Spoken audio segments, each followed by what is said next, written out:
everybody, welcome back to Crafting and Crime Daily. It's Friday. Now, I haven't done this in a while, and if you're new to the channel, it's just something I do on Fridays. This is where I get everybody up, stop your crafting, put everything down, get up out of your chair, and dance because you got paid or it's almost the weekend. Okay, that's what I'm excited for. The weekend. Now I got to get myself back in this chair. All right. Yes, it's Friday, and I have not seen the sun all week long. I think it just has, I don't know where it's gone. I'm hoping maybe this weekend we'll see the sun. So I'm going to let you look at where I'm at with this diamond painting and some crochet. That's what I'm working on now. I'm going to do a little crocheting. This is a blanket commission that I have, making little gnomes on a blanket. You can't, they don't look like anything yet, but those are the feet of the gnome. So yesterday, and I'm currently covering the Michelle Troconis trial, where she is on trial for conspiracy to commit the murder of Jennifer Dulos. Now, Jennifer disappeared on May 24th of 2019 and was never seen again. No activity on her credit cards, no activity through her bank, just never seen again. Now, the last few days of the trial, we've gone through a lot of evidence that was found where Michelle Troconis and Fotis Dulos were dropping bags of trash off in downtown Hartford. So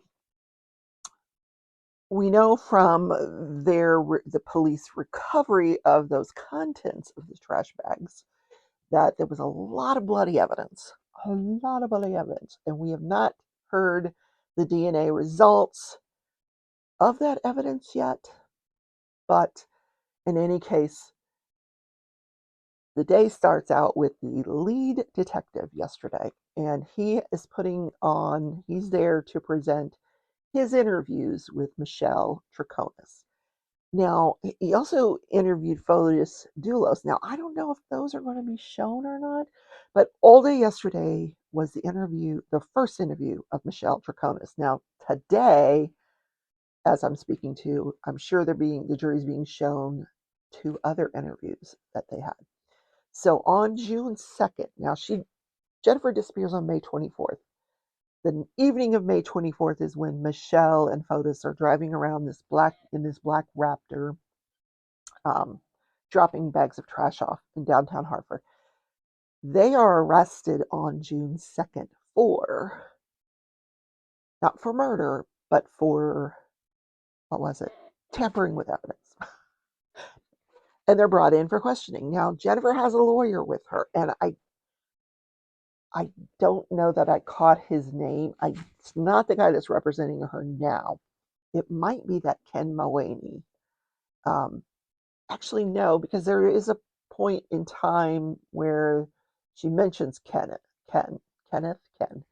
and she mentions not knowing his last name. So that must not have been the attorney that's sitting with her.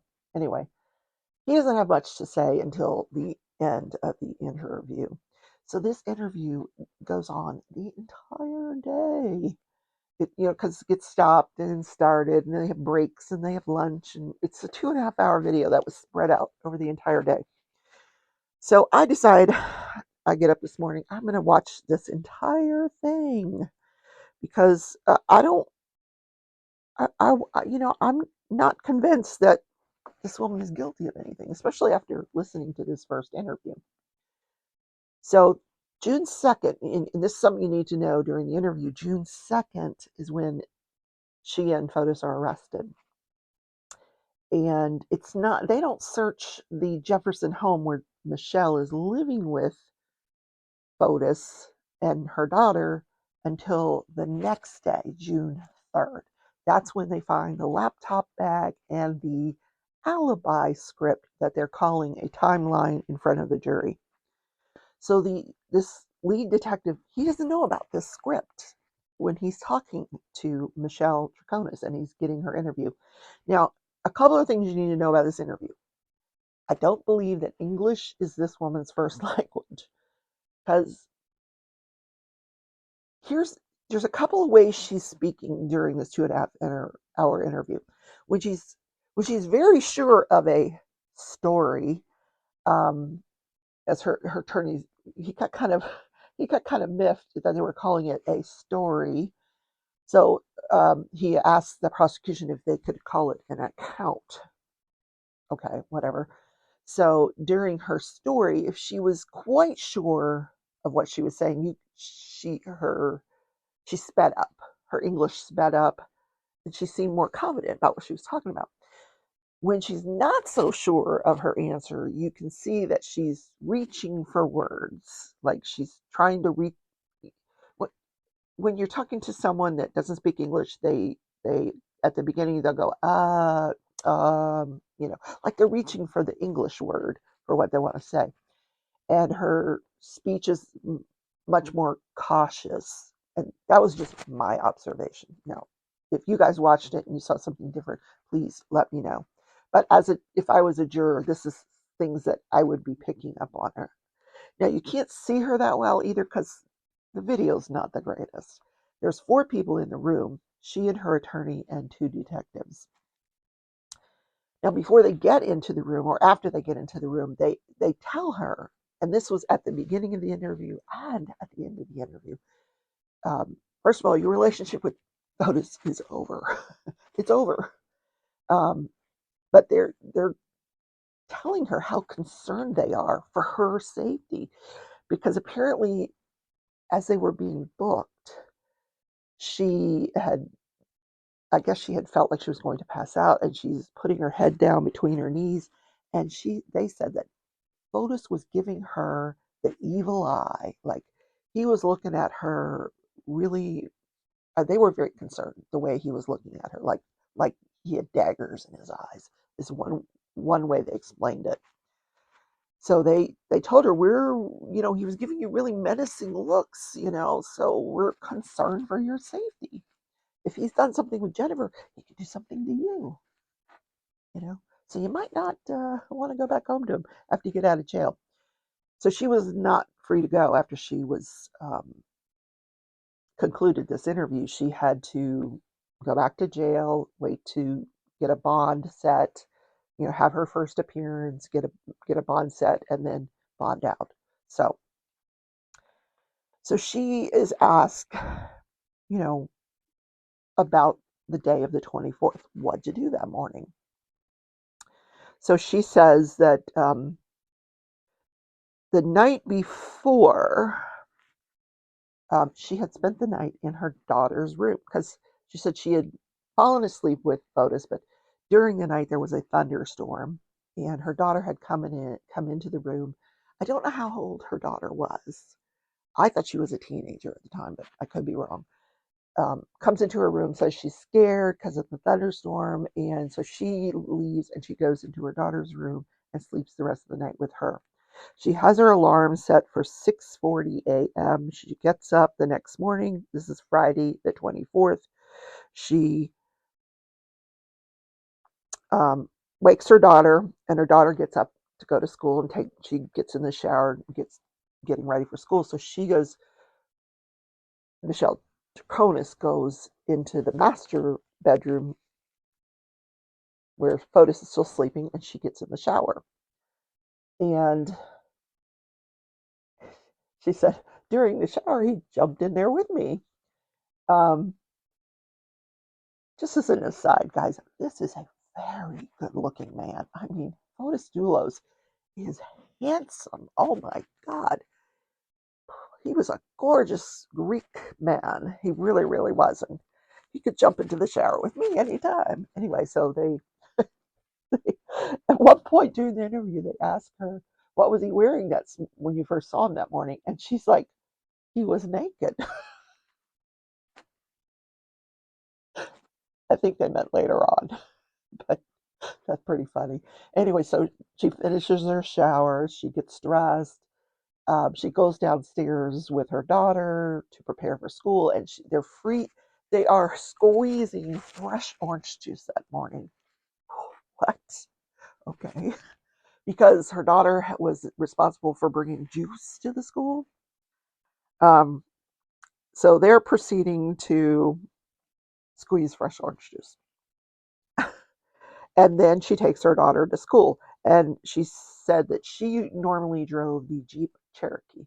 There's so many vehicles involved in this case. There's the Jeep Cherokee, the black Ford Raptor, which she said Fotis usually drove. Then there was the Chevy Suburban. She said he usually drove the Chevy Suburban when he had the 5 kids, when he had visitation with the 5 kids. Then there was the Porsche, and I don't know if there were any other. There's another vehicle involved in all of this that we haven't heard a lot about, and it belongs to one of his workers. It's a red vehicle, a red truck of some sort that belongs to a guy named Pavel. So we're going to hear about this during the interview, but not a lot. So she drops her child off at school between 7:20 7:40. They're a little late that day, running on the late side, so more on the side of 7:40.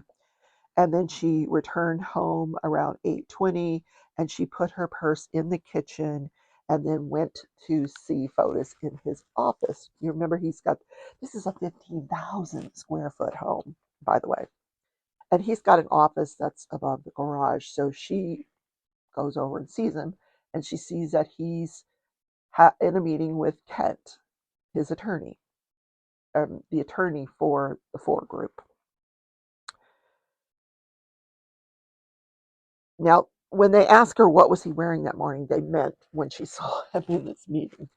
And she said that he was wearing a light blue shirt, and blue jeans.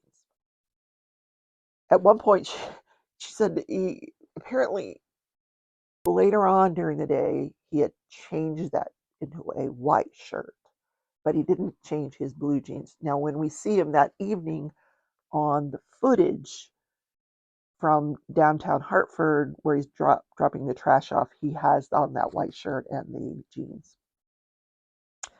So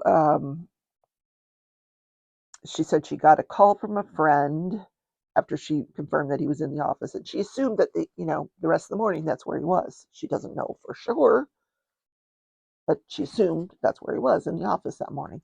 So she said that morning she got a call from a friend, apparently, who had been over the night before. The night before they had some kind of a little cookout. And the friend is calling her to tell her, hey, I left my purse there. Can you bring it to me at a warehouse somewhere? So she said, yeah. And she goes, and I took a picture of the purse. And this happens a lot during this interview. She's got a picture. Oh, I have a picture. Oh, I have a receipt. Yeah. So she's taken a lot of pictures along her route on the 24th. And she's got receipts too. How convenient.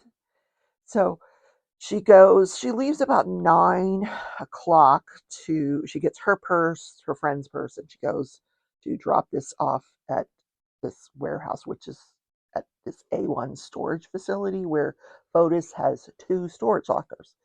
She's only seen the inside of one of those 2 storage lockers, and it was, she said, inside was like this old furniture. She said at the time that she saw what was in it, he wanted to consolidate the storage lockers, and that inside of the storage locker was this old furniture that it belonged to his mother. And she didn't want it. She said it was ugly because he wanted to get her to bring it back to Jefferson. And she's like, no, it's ugly. I don't want it. So I thought that was kind of funny. And yesterday, when I said that one of the houses, the house on Deerfield, was in a state of disrepair and appeared dilapidated, this is apparently where his mom had lived. So Michelle said it was up for sale, that property. So after she leaves the warehouse and gives the purse to her friend, she goes to the Stop and Shop to pick up ingredients for dinner. She needed mushrooms and basil, and I don't know what she was making, but I have the receipts. She has the receipts. Then she returned home about 10:30. Now, this is like, there's a couple of weeks between March 24th and this interview on June 2nd. You know,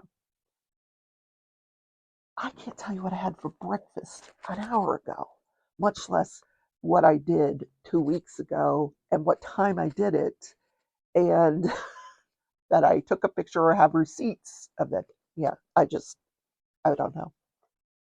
So, uh, so she goes to the Stop and Shop, gets her ingredients that she needs. She comes back home about 10:30, and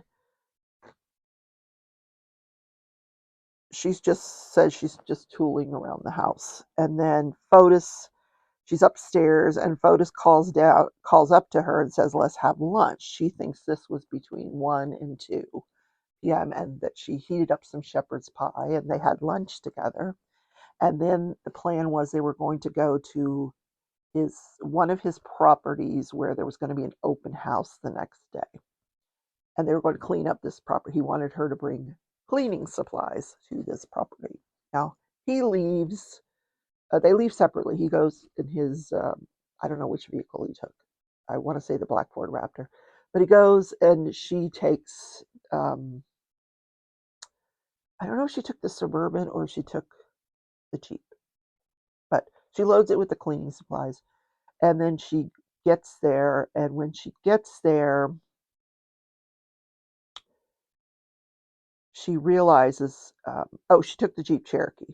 So she starts cleaning. She realizes the vacuum that she's brought isn't going to work.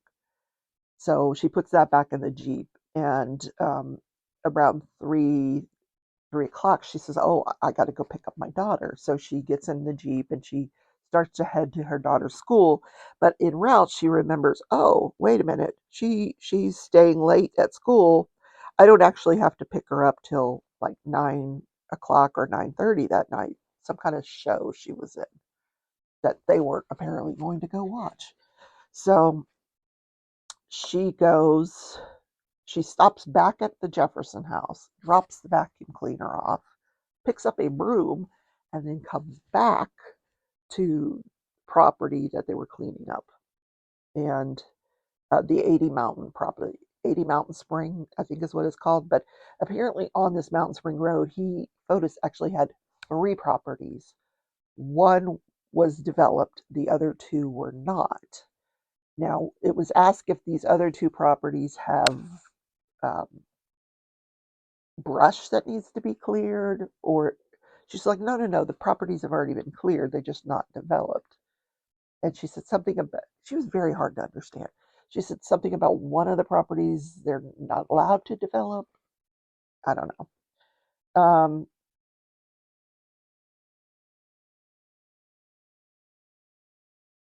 Okay, so when she goes back to, after she drops the vacuum off, she gets in the Suburban instead of the Cherokee, and she takes the broom and she goes back to that property to start cleaning again. And she says this is around 3:38.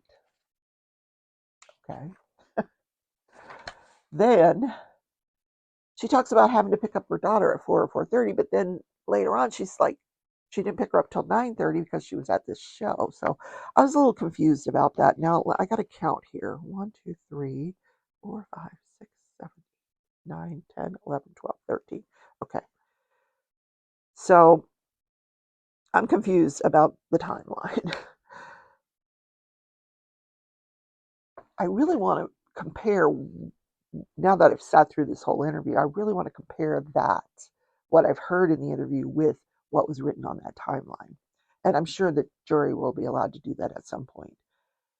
So at about 5:17, and you can check my phone at 5:17. Yeah, 5:17. She gets a call from a woman named Barbara from this store that she was going to pick up a carpet from, and Barbara tells her that instead of, because she was already on her way to pick up this whatever it was, and the woman says, "We usually close at 6, but today we got to close at 5:30.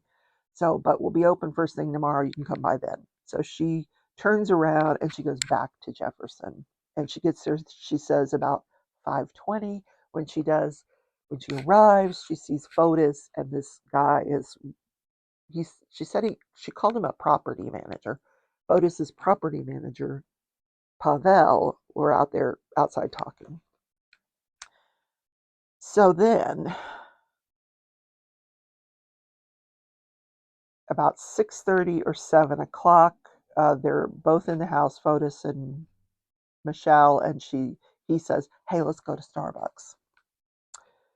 So, but they're going to go to now. I don't know if there was a closer Starbucks, but they decide they're going to go to this Starbucks in West Hartford, and she was familiar with this Starbucks because when her daughter was taking French lessons from this woman, she would sit at this Starbucks and wait for the lesson to be over.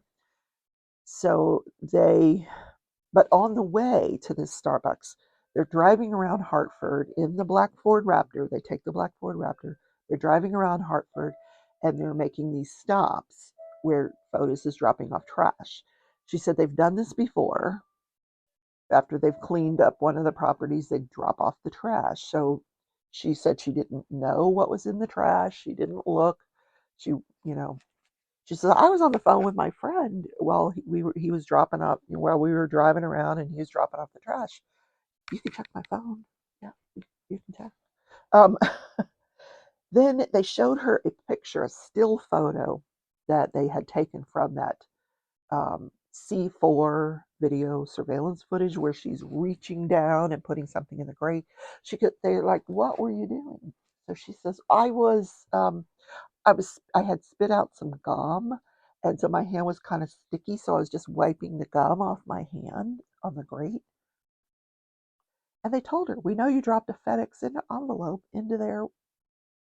She goes, no, maybe Fotis did. I didn't. I never saw that. No, I was just taking some gum off my hand. Okay.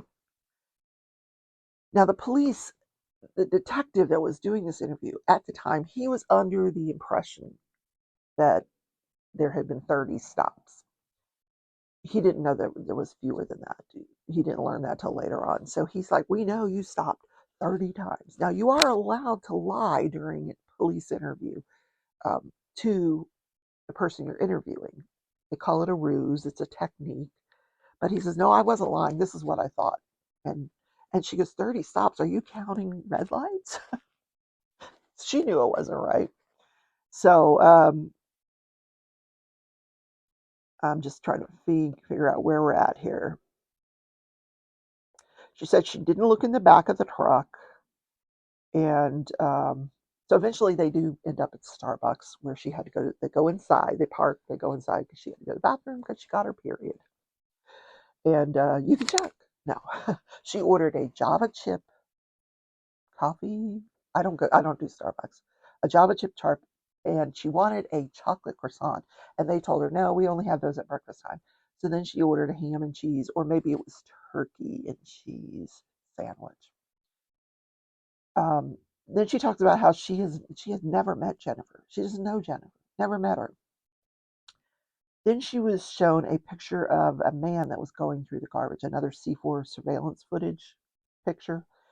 And I remember this man going through the garbage, and he did pull out something that was bloody. Well, they're telling her he pulled out this bloody pillowcase, and the blood has come back to Jennifer, and she's like shocked.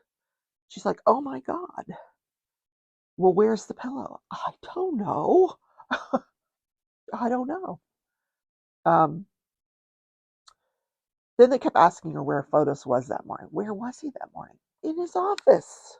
I she assumed after she saw him there that morning that he just spent the rest of the morning in his office. She doesn't know for sure. And I kind of believed her on that one, but I don't know. Then she was asked, where at 80 Mountain View is Jennifer's body? Or is it in pieces over there? Where is it? Tell us where it is. It's just like, oh my God. You know, how do you answer a question like that? So then she was talking about the storage unit. And then she was asked about the Porsche. What happened to the Porsche? Because remember that was at that Deerfield property in the garage and it had been wrecked, and the front seats were missing. They didn't ask her about that. But she explained that they had gotten into an accident about a year ago. Otis was driving too fast and they hit a patch of ice, and this is where he parked the Porsche. At this point, she is saying that Otis was telling her, just stick to it, because she was wondering, is this ever going to be over? And they're asking her, well, what is this Fotis telling you? And Fotis is saying, just stick to it. We'll get through this. Just stick to it and stay calm. So it was at this point that the interview film was stopped, and the prosecution asked the detective, did you know about this well, he didn't say alibi script, the timeline. He goes, we didn't find that timeline until the next day. So I didn't know about this timeline. They're calling it a timeline. Now, and then he started the interview footage back up. So the purpose of him stopping was to emphasize this timeline, and that Otis had told her, just stick to it. Now, if he had been able to call it an alibi script, that would have made more sense. Hey, just stick to the script, right? Okay. Then she kept saying, why am I here? I don't know these people. I don't know I'm assuming she knows the kids, but she didn't know Jennifer. She said, I have a beautiful life with my daughter. Why am I here? And then they started telling her, again, how concerned they were for her safety. The one detective said, he was staring a hole in your head. And she goes, I don't know. I didn't see him. I had my head between my legs. And one thing she said, at this point, she and the detective are kind of talking over each other. But I hear her say, if she's cut into pieces, she's all over. But I don't know if he heard her say that. I heard it. But because he had his own agenda, the interviewer, and they're talking over each other. Now, he had asked her earlier, either she's somewhere, her body somewhere, or she's been cut up. So maybe this was in response to what he had said earlier. I don't know. So then he's asked, did you bring her in? The prosecution stops the tape. Did you bring her in for another interview? Yes, 4 days, or that was June 2nd. So 4 days later, June 6th, she is brought in for a second interview. It's at this point where they end the day. So trial will pick up today with that second interview. So I will listen to both. I'm sure they're going to show the last two interviews today. So I'll listen to those. We'll compare them. I'll compare them with what I heard on this first interview, and we'll talk about that on Monday. Yes. Now, hopefully I don't know if I'll have another episode out on the Jennifer Crumley case until tomorrow. So look for that tomorrow on Saturday. Have a great weekend, everybody. I love you. I'll see you. I'll be live on Sunday morning at 11 Central Time if you want to drop in, say hello, have a little coffee or a cocktail. It's 5 o'clock somewhere, and we can talk about crime or whatever you want to talk about. Oh, I said I was going to show you my stuff. I did. So I showed you what I'm working on, the crochet. Let me put that over here. I'll show you the painting. And I did a little ad-libbing here. Let me turn the light off. So this is called The Crazy Cat Lady. This is artwork by Hannah Lynn. So I've kind of gone up the side. I've got the bottom part done. And I switched out the door handles for some special drills. Switched out her pajama pants. And up here, I don't know if you guys can see it, but you asked me to make one of the cats pink because you know how I love pink. So the cat in this photo frame is pink. So I did put in some pink there. And then there's a teacup here that I add a little pink design to, the teacup. So that's where we are on this painting. All right, guys, have a great one. I'll see you then. Bye.